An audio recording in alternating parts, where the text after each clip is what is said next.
And the problem is that the Moody programs are on over 250 radio stations across the country. Their influence is too widespread, and it wouldn't make any difference where you go in this country. It will follow you where you go, and that's exactly what happened. Even when I went to a very small town in Maine, these people knew them by name, the people who were still working at the church. I couldn't believe it, that even in a little tiny town clear across the country that people would know them. But that only further substantiated the fact that there was no place in this country where I could really go. So at that point in time, I said, well, I'm just going to have to deal with this and be brave. And that's what I have continued to do until this day. But I wanted at some point in time to be able to have a family, to have a husband and children. I was not able to do that because everybody was afraid, and still are afraid in many cases, to be around me.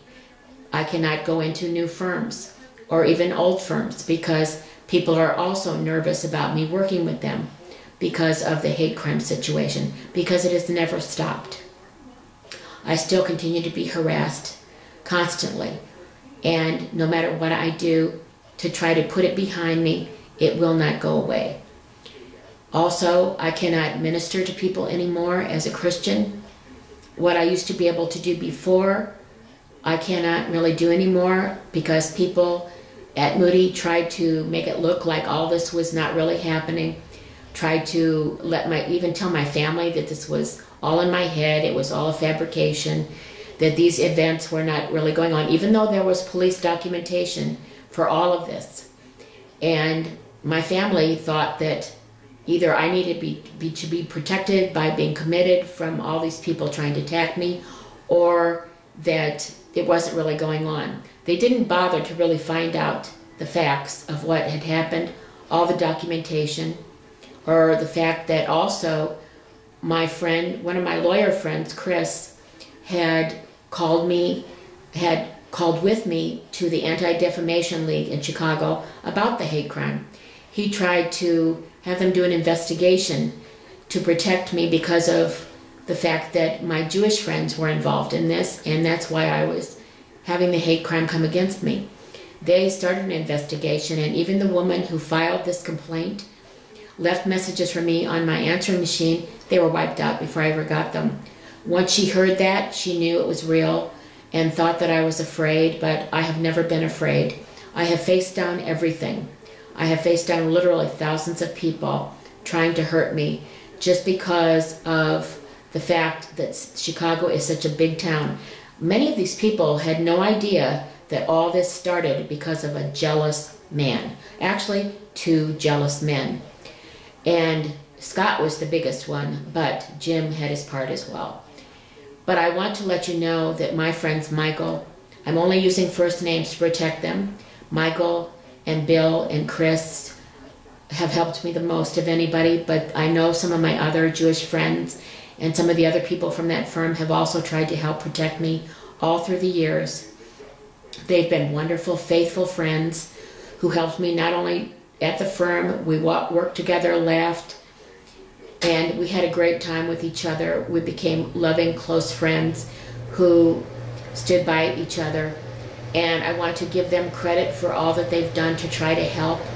At this point, because I'm dying of congestive heart failure, because of all this, they really don't know what to do anymore. They've done so much and tried to do all they could. But because of all that has happened to me through this, that is why I'm dying of congestive heart failure. It caused me to be homeless, and I had to be homeless for many years because of it. And when somebody is homeless, they do not have the food they need, they do not have proper rest, especially when someone is getting older. That is way too hard on their body. Not to mention the fact that you get harassed, you have to worry about being attacked, which is what happened to me several times. I had to beat people off, literally, who attacked me physically, and have had to show that I was a Miss Braveheart, just like Mel's movie, and in fact I let him know about all this that happened to me and how much his movie encouraged me through all of this, because no one could possibly have made it through this It is a miracle I'm alive. And the only thing that got me through it was courage and my faith. The Lord is with us. The Lord gives us power to handle anything and not to be defeated, to continue to go on despite all obstacles, despite how many people try to hurt us. And that is how I've survived. But I want people to know as a record, because I'm not going to live much longer, exactly all that has happened to me because of this hate crime. The fact that it did ruin my life as a person. I couldn't have the family I wanted. I couldn't have the life I wanted. It went from a happy life to a life where I had to continue to be stressed out, to have to fight against all this hate business and everything else.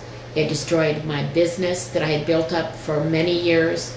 I was who's who of executive women through my business and was trusted and respected by many of the law firms in Chicago. I lost all of that credibility. And it also destroyed my ministry. And I cannot even have the life as a Christian. I do not attend any church anymore because of this. And although I still in my own way help to save people's lives, because I was a paramedic, still help to do what I can to be influential as far as helping people, it is nothing like what it used to be. I even at one point sang in a Billy Graham crusade and thought about being an evangelist myself, and of course that could never happen either because of the fact that they tried to discredit me and everything that I did. So that is where it has left me today.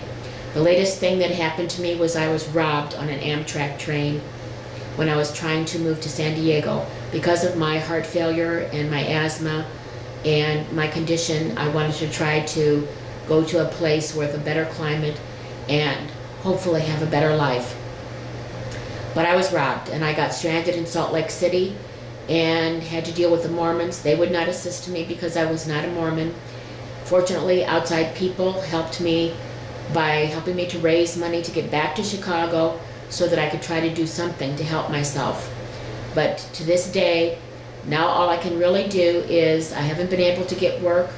I sit on a planter by Randolph and Michigan Avenue with a sign saying about the fact that I was robbed, the fact that I would really need some help, some law work, some medical work, or for somebody to just help. And people don't, because this has never gone away. So I don't know how much longer I have left in this world, but I wanted this to be a record so that people would know all the damage that was done to me. I hope this never happens to another person in this country. And I thank those who tried to help along the way.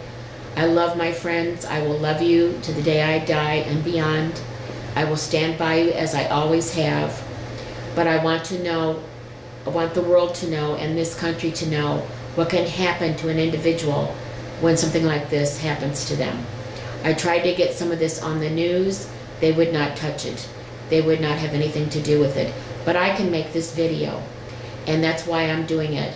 I'm going to make sure it goes on YouTube so that people can know all that happened to me. And I thank Mayor Daley and the commissioner at that time for trying to do something. At least they cared and they tried to help. But it was to no avail. And now I'm dying because of it. I appreciate your listening to this. Those who are involved in the hate crime, you know who you are.